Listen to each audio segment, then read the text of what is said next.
South Coast railway zone పై కేంద్రం gazette విడుదల చేసింది. దీంతో విశాఖ కేంద్రంగా కొత్త రైల్వే జోన్ అమల్లోకి వచ్చింది.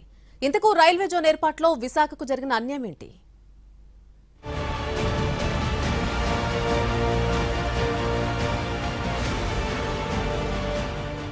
నలభై ఏళ్ల నాటి కల నెరవేరింది.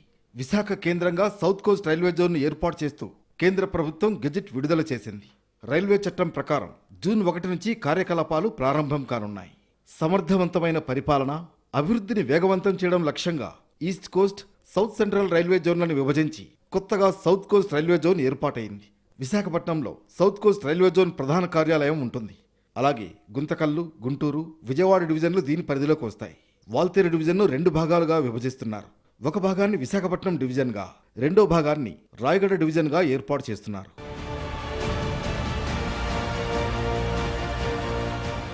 పలాస ఇచ్చాపురం మార్గాన్ని ఖుర్దా రోడ్డు డివిజన్ నుంచి విశాఖ డివిజన్కు బదిలీ చేశారు.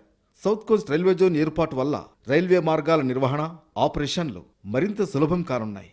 అలాగే ప్రాంతాల వారీగా పర్యవేక్షణ మెరుగవుతుంది. సౌత్ కోస్ట్ రైల్వే జోన్లో కేకే లైన్ లేకపోవడంపై విస్మయం వ్యక్తమవుతోంది. ఏటా వేల కోట్ల రూపాయల ఆదాయం సమకూర్చే ప్రధాన మార్గాన్ని విశాఖ డివిజన్ నుంచి తప్పించడంపై పలువురు పెదవి విరుస్తున్నారు. విశాఖ డివిజన్ మొత్తం పరిధి 463 కిలోమీటర్లు. కానీ రాయగడకు కేటాయించిన కేకే లైన్ పొడవే 442 కిలోమీటర్లు. దీన్ని బట్టే ఈ మార్గం ప్రాధాన్యతను అర్థం చేసుకోవచ్చు. ఇటువంటి కీలక మార్గాన్ని కోల్పోవడం వల్ల డివిజన్ ఆదాయం 3000 కోట్ల రూపాయలకు పరిమితం కానుంది.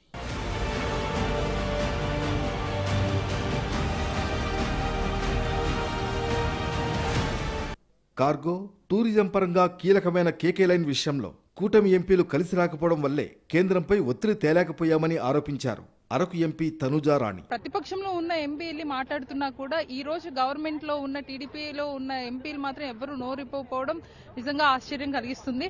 అదేవిధంగా ఈ అంటే అరకుని కేకే లైన్ ని వాల్తేరు డివిజన్ నుండి తీసి వేరే దగ్గర పెట్టడం ఎలా ఉందంటే తల్లి నుండి బిడ్డను వేరు చేసే విధంగా ఉంది. కాబట్టి దీని మీద మళ్ళీ ఇంకొకసారి రాష్ట్ర ప్రభుత్వం కూడా దృష్టి పెట్టి ఖచ్చితంగా అరకుని కేకే లైన్ ని మాత్రం వాల్తేరులోనే ఉండేలాగా చేయాలని చెప్పి నేను డిమాండ్ చేస్తాను. కొత్తగా ఏర్పాటు చేసిన సౌత్ కోస్ట్ రైల్వే జోన్ వల్ల ఏపీ మొత్తం ఒకే జోన్ పరిధిలోకి రానుంది. మూలపేట, రామాయపట్నం వంటి పోర్టు కార్యకలాపాలు